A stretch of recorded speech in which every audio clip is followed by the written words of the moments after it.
Hey guys, welcome to Helmets Off, the pinkest football podcast here on the internet. It's Lulu McCready, and I'm here with Saiku White.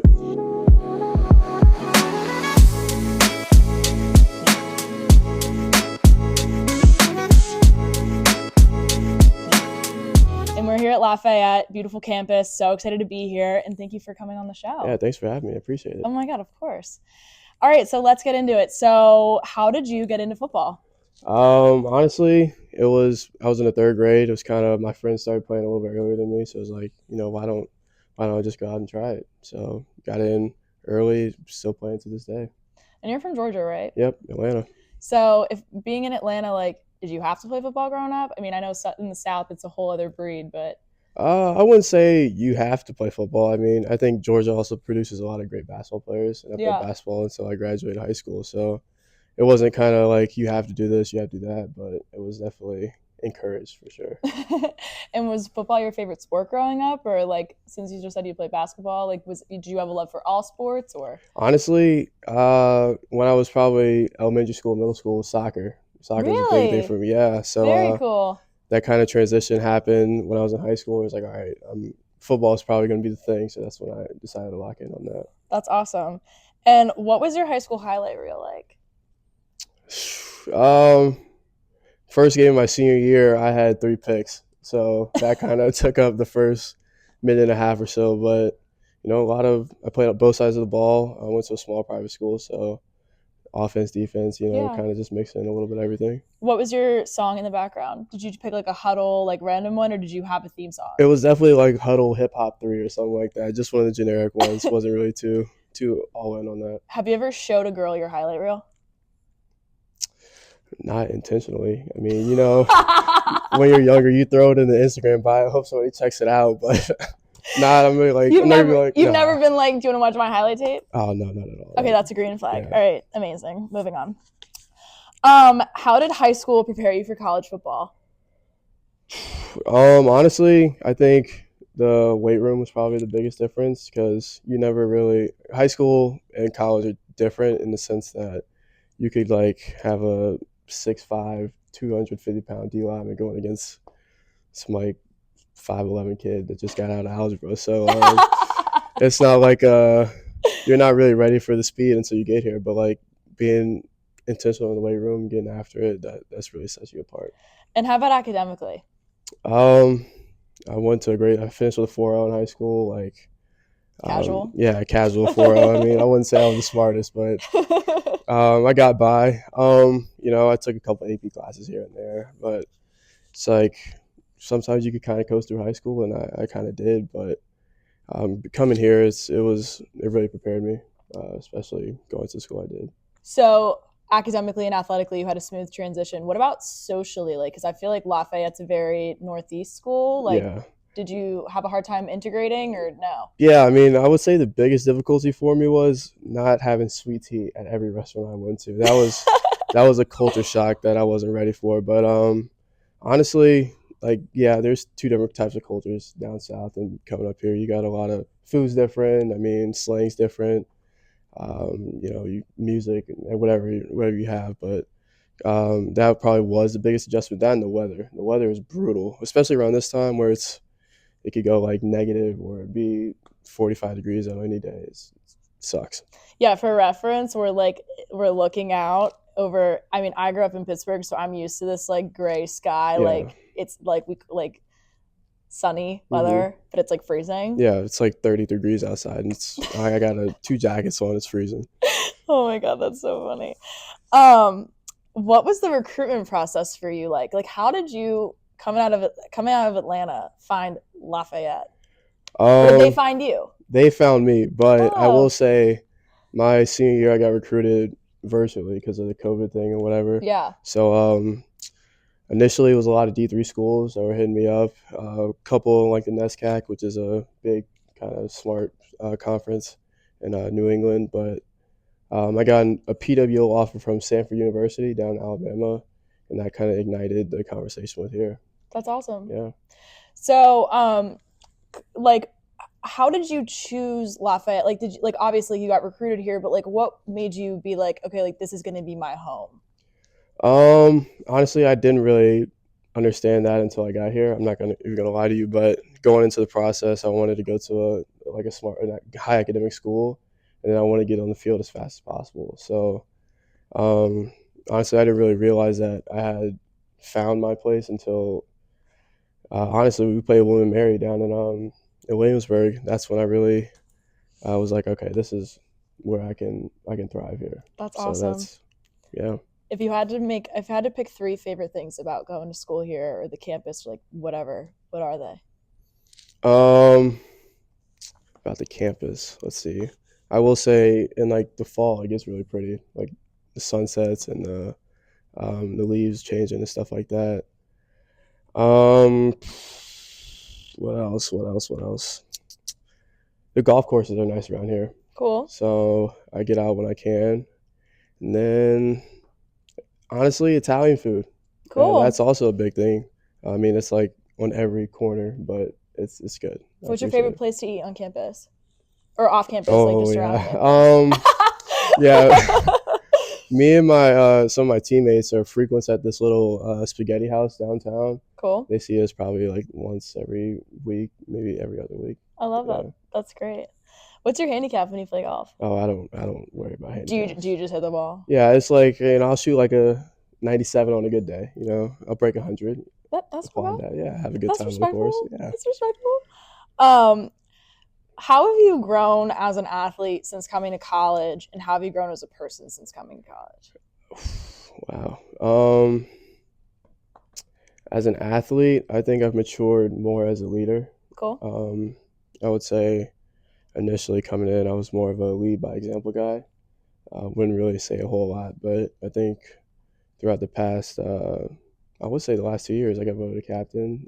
But I was able to kind of find my voice and understand my position when it came to leading a group of guys. But as a person, probably understanding patience. That's like the biggest thing. I had an injury my freshman year where I was out for like 4 games. I had an injury this year, broke my thumb, was in a cast for 6 weeks. And then kind of like having to deal with, all right, I'm trying to get back, but I gotta kind of restrain myself so I don't overwork and then become exhausted and kind of hurt my chances Yeah. from then on. That's probably the biggest thing. What kept you going? Um, our team had a motto. I want to say junior year maybe. It was the best is yet to come. So kind of like keeping that in the back of my mind and just trusting that God has a plan for me and like just let it happen. That's awesome.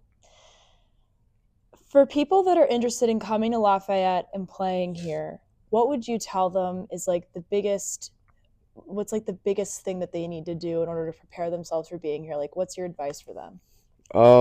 Yeah, I guess this would go for any athlete wherever you go, but I would say the biggest thing is be conditioned. Just like make sure you can when you come out here in the summertime, make sure you are finishing in a respectable position, not like failing in a workout or finishing last, because then you start to lose a little bit of trust, especially from the older guys. Like you talk all this, yeah, I want to come in and play, I want to come in and start, but when you're out here doing a run test and you're not finishing, you're finishing last, like that's never a good look. So in your springtime, be intentional with your running and your conditioning. That's awesome. Yeah, What are your goals for so your college career's done. yeah, You don't have any more eligibility left, yeah. right? And so what are we doing next? Where are we going? Uh, Draft trading. That's what we've been doing the past. Oh, wow, probably like 9 weeks or so. Awesome. Just preparing for that. Looking forward to doing my pro day in March. So just looking forward to that next opportunity to show off what I can do. Who are you training with? I'm actually training here with I'm kind of doing a couple things with my position coach. The strength coach downstairs, he's a great dude. Awesome. But I'm actually going up to Mass next weekend to Cool. train as well. So just kind of been all over the place. What would you say is the biggest thing? Because, like, I mean, we hear all the time guys from Penn State, guys from Ohio State, guys from these gigantic state schools, period, Yeah, just overall FBS programs getting all the limelight. yeah, As a guy coming from an FCS program with just as good a chance, just as good as numbers, yeah. what do you have to say about that? Like, what's your process going forward so you don't get discouraged, or do you even get discouraged by it? I mean, at this point, there's nothing to be discouraged about. I mean, you kind of got the platform now, so you just got to make the most of it. But I will say, in hindsight, as a FCS guy, they'll come and find you if you can perform. Like that's just the way it is. We had a couple of guys that's one's going to play in the CFL. And we got a guy on the Ravens right now. Like wherever you are, they'll come and find you if you put up the stats. So I've been telling the guys that down there. They're like, "Oh, I want to test the portal." Like you don't need to. Like just dominate here, and then they'll come and find you. So that's probably the biggest thing for sure. when when you say that they come and find you, like, is there any way for you to like make a connection maybe with like a training coach or with like a different program? Like, I hear all the time of guys going down to Florida to train because these coaches, they know people. Like, do you believe in that, or do you think, I mean, I know you just said you got to put up your own numbers, but do you think there's any sort of worth to that, or no?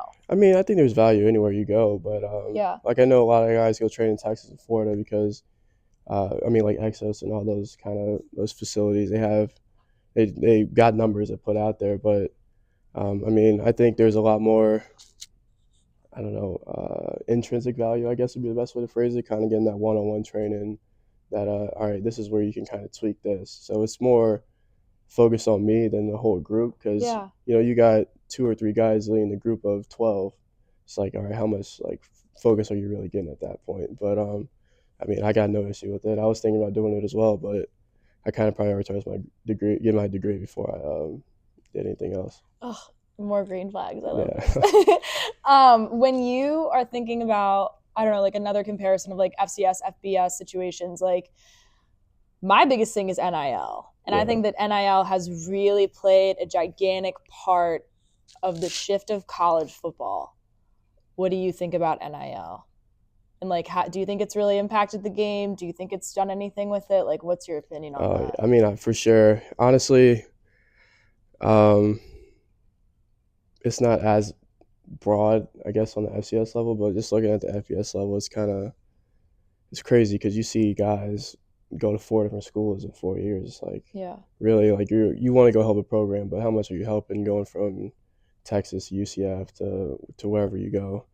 I think it kind of hurts the game a little bit, honestly, because you're not, and you're having coaches do it too, but it's more you're kind of losing the value of what makes college football great. Yeah. Yeah, you're losing that community, that sense of a sense of community. What's been your favorite part of joining the Lafayette community as an athlete, as a student? Yeah. Honestly, the support, like it's year round. You can go. There's a sandwich shop right up the street. They'll go and check in on you, see how you're doing. I mean, I'm a regular. Like I'll be there twice a week, maybe. But they What's your always. order? I get a cheesesteak, Okay. sauce, hot peppers, Wait, do you get cheese whiz or melted cheese? melted cheese. Okay, continue. Cheese whiz is crazy. That's crazy. Continue. Sorry, we can But fight about that off camera. um, yeah, it's just like you go around. Oh, you play for Lafayette football. You had a great year this year. Great job, or whatever. And then the Lehigh game. That Wait, can we get into that? I'd love to. Okay, Love so to. let's talk about the Lehigh game. What is your highlight? Well, let's do Rose. What is it? Rosebud Thorn. Like, what was your rose and what was your thorn for that game? Honestly, are we talking all 4 years or just this past year? Why don't we do freshman or like every game that you played in? Like, Okay, let's get into it. so my I rose, love rivalry. yeah, Rose is definitely winning the Patriot League over there last year, but I would say more the kind of ambiance that surrounds. Like the whole week is just filled with beat Lehigh. I mean, it's a different beast around here. That my thorn is definitely losing. Lost twice, went 2-2 against them. Lost both times there. But it's truly like great to see. Like we'll drive over there, and you can kind of see there's tons of people tailgating. They got like a huge field over there, and it's just you see Lafayette flags, Lehigh flags. It's just great to see how committed they are. Just I mean, to the game. Like this is the rivalry, the longest played in college football. So it's like it's truly beautiful to see. That's really cool. Yeah. So there is rivalry on the field, but I know that since Lehigh and Lafayette, I mean, you could literally throw a rock from this campus and hit Oh Lehigh's. yeah, absolutely. Whenever you guys are out, like your team, do you ever like run into the Lehigh guys? Like, are y'all friendly with each other off the field? Is it kind of weird off the field? Like, does it depend on the time of the season? Like, what's the story with that? So we don't really go over there during the season. Me and some of the guys will take a trip down there in the off season, but when we've gone down there, it's been awesome. Like, it's not really like you're pitted against each other on the field just because that's the way it is. But when you go to like a bar or whatever, it's like you're just chopping it up because at the end of the day, you're both doing the same thing. You just got on different jerseys. Yeah. And then it's great. Like I got a couple buddies, George Patterson, I chop it up with him on the regular. A couple other football players, so you're just like another one of the fellas. That's awesome. Yeah. What's been your favorite chirp that you've ever gotten on the field, and what's the favorite one you've ever said? Oh, I don't really talk when I get on the field. Really? Yeah, no. Do people talk to you? No. Oh. Yeah, I don't. Silent motion. Yeah. Like I rather let my play do the talking and just if we're winning, just we're winning. I don't need to say nothing to you. If we're losing, we're gonna call it back and get back on you. But that's awesome. I'll hit you. I get up and might clap a couple times. But that's really about it.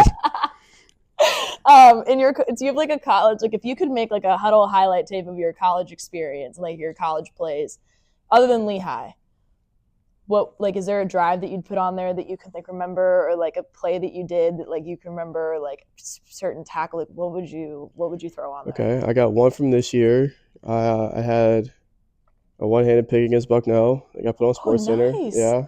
That's so cool. Yeah, so that one would definitely get thrown on there. And then I would say we played at Holy Cross my junior year, and they threw a flag for targeting. They picked it up, though. It didn't get called. But I would say that kind of – we were up 10 points. They ended up scoring on the drive, but it kind of, like, set the tone to, all right, this is – like, I hit them, threw a flag, all right.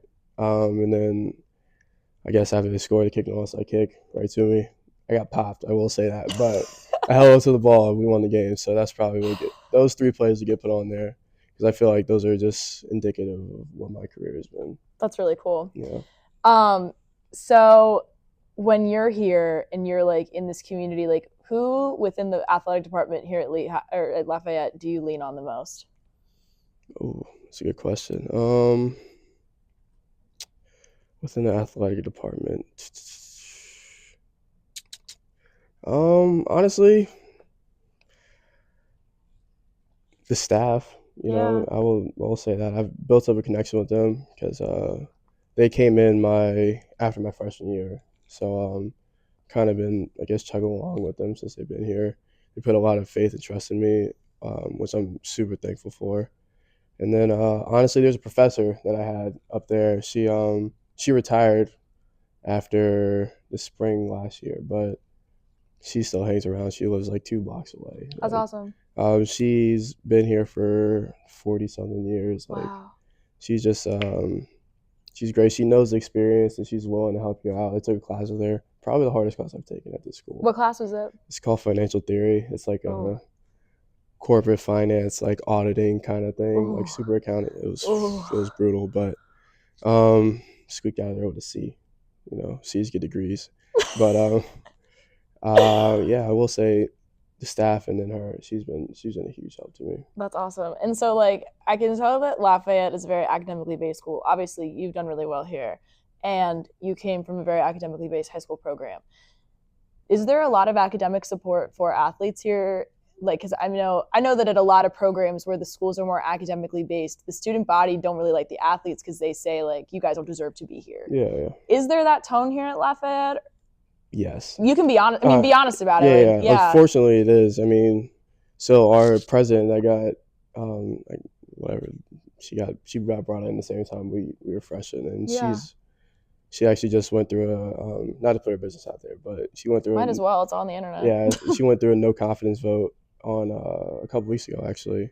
Wow. The faculty just thinks that she's diverting like money and attention away from academics and giving it more towards athletics, which is paying off. I mean, it really is, but it's unfortunate to see that the faculty doesn't really see the vision that she has. Yeah. And then that kind of carries on to the student body because, I mean, we're only a significant portion. Like for all the athletes, we're only a small percentage of the school at the end of the day. And then that tone that the faculty has kind of reflects upon them. And then there's a whole bunch of like button heads. But yeah, that's unfortunate. Does it make it harder as an athlete to like have friends outside of other athletes? I wouldn't say, yeah, but I would, for myself at least, like I try to be friendly with everybody because but you don't seem like you give the cold shoulder to anyone. No, I don't, not intentionally. I would say that, but I would say I have friends on different teams. Like one of my close friends is on the golf team. Like cool. But it's just that kind of difference between shared experiences. Yeah. It's really the chasm between non-athletes and the athletes here. I feel like that'd be really hard because also too, I feel like sports in and of themselves, even if you're not part of the team, create a community, and it's just sort of like, I mean, how are you going to come to my game and you're not going to say hi to me in the hallway when we have a class together and I know who you are? It's just like, I feel like a lot of smaller schools that are more academically based like really feel that, and it gets frustrating. Yeah, 100%. It's because you want it to be more intertwined. You want, come to this party that we're having, or like you come to ours. Like you want it to be like that. Let's go chop it up get a coffee or something. But unfortunately, that's not the way it is. But maybe one day soon. Yeah. Well, maybe this will incite some people to be some agents of change. That'll spark the flame for sure. Yeah, for sure. So when y'all have really good colors. I actually really like them. Yeah. What is your favorite jersey combo? All white. Everyone says that. I love it. It's just the cleanest. I mean, it's between all white and our maroon on white that we wear. I also like that a lot. Cool. I mean, all black is great too, but those are probably my favorite. Like the more traditional colors. Yeah. That's cool. Yeah. So let's do some rapid fire. Okay. Pre-game meal or post-game meal? Pre-game. What is it? Breakfast. Like usually scrambled eggs, some kind of protein, strawberry yogurt with granola, water powered every game. I love how specific that was. That was really, really good. Who's the funniest teammate on your team other than you? I heard you're terribly funny. Oh, Adam Port. He was a fifth year last year. He was one of our D linemen, but great kid. Love. Walk me through. So in the locker room, do you guys have your locker room organized by position group, or are you all jumbled in? Is it by class? Like, what's your locker room situation? And do you guys like have like a really solid like funny locker room, or is it like more of a serious locker room, get in, get out? It's definitely funny, but it's based off a number, so it goes from like 1 to 99. So I think it also depends on row. So like there's different rows, and it's like, all right, you got some good guys in here that you can sit in here for 30 minutes and just laugh at. I would say that our row was one of the better ones in the locker room. It's between us and the O-line, so yeah, it's a battle between us for sure. That's awesome. Did you guys ever play any pranks on each other in the locker room? Yeah, probably not. No, I could put on the internet. But, yeah, definitely. So you guys have a really happy, positive team culture. Yeah, absolutely. I mean, we do everything together. That's great. Yeah. I love that. When you are at home, and obviously I'm sure that your family, you got a lot of great chefs in there. Yeah. If you're not eating at home, where do you eat and what's your order?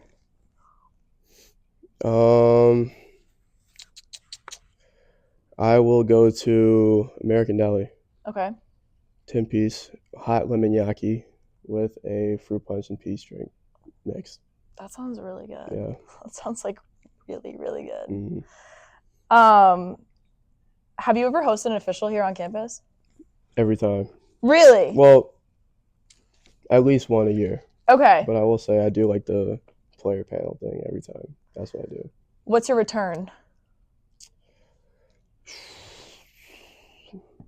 I was 1 for 3. No, 2 for 3. Yeah. That's pretty good. 2 for 3, one of them transferred. So we'll call it 2 for 3. We'll call it. And did you ever take any officials whenever you? Because I mean, COVID. Like, so would you just do like calls and be like, "Hey, virtual"? Like, what? Like, how did that work for you? A lot of Zoom. A lot of kind of Zoom. like, yeah, here's a Zoom. This is what we do. This is kind of what we're gonna do. How you're gonna fit in, and then I would get the link to the college store. That was it. And you're like, okay, this is not. I'm not gonna say I would watch that, but. So if you could change anything about your college football career or your high school football career, really anything with football, what would you change, if anything? Honestly, nothing really. Like maybe the outcomes of a couple Lehigh games, but other than that, nothing. I think my entire football career is kind of shaped where I'm at today, so wouldn't really change it for the world. I love that. And for our younger audience, it was really cool. When I got to go to the Super Bowl, I was interviewed by a 10-year-old boy named Khalil. Hey, Khalil, if you're watching this. What would you say to our younger audience about if they wanted to start playing football? I say take a chance. I mean, you never know if you're going to like it or not until you try it. Like, that's the biggest thing about it. I jumped in and I loved it, and I'm still playing now. I'm 21 years old. I started playing when I was in the 3rd grade, whatever age that is. But yeah, it's been very beneficial. So I would just encourage you to just take the leap. Go ahead and go out and try it. That's awesome. And so I know that you're declaring for the draft. Is there a dream team? No, I was a Cowboys fan growing up, but not necessarily. It's kind of my perspective's kind of changed when I look at teams now. It's looking, all right, what's the depth at safety now? So I wouldn't necessarily say there's a dream team. Who did you grow up watching? Like player-wise? Yeah, like who was like for me it was Cam Hayward. Yeah. And Troy Polamalu. Like I love Troy Polamalu. Like growing up in Pittsburgh, it was like that was like the man. Also, he had great hair. It was like really cool, and I loved him. And he would go around Pittsburgh. He was just like a stand-up, like happy guy, and he still is. And same thing with Cam Hayward, of course. But like, was there somebody for you that like you grew up being like, I want to be like him? Oh, that's going back. Hold on, let me see.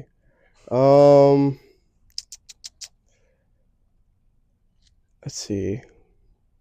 Obviously, like watching Deion Sanders play. Yeah. But I would say, because I played corner in high school, I would say probably like Richard Sherman. He was a big one that kind of influenced.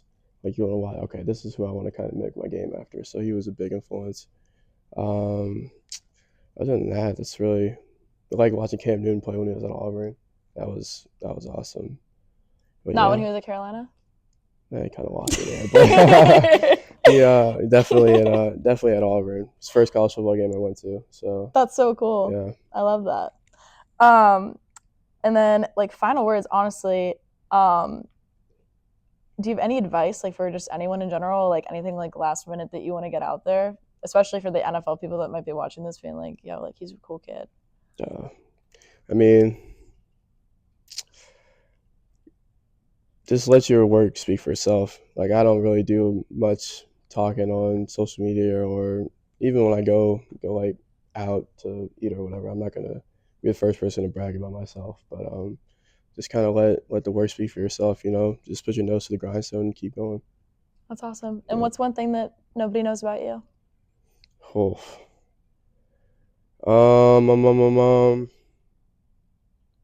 I cook pretty frequently. Really? Yeah. What's your favorite thing to cook? Recently, I have been making this thing. Well, I'm part Korean, so I make this thing called gaibi. It's just like a short rib, and I've been doing that a lot recently. That's really yummy. Yeah. It sounds really good. Okay, well, amazing. Thanks for coming on the show. Thanks for having me. All right. Bye, guys.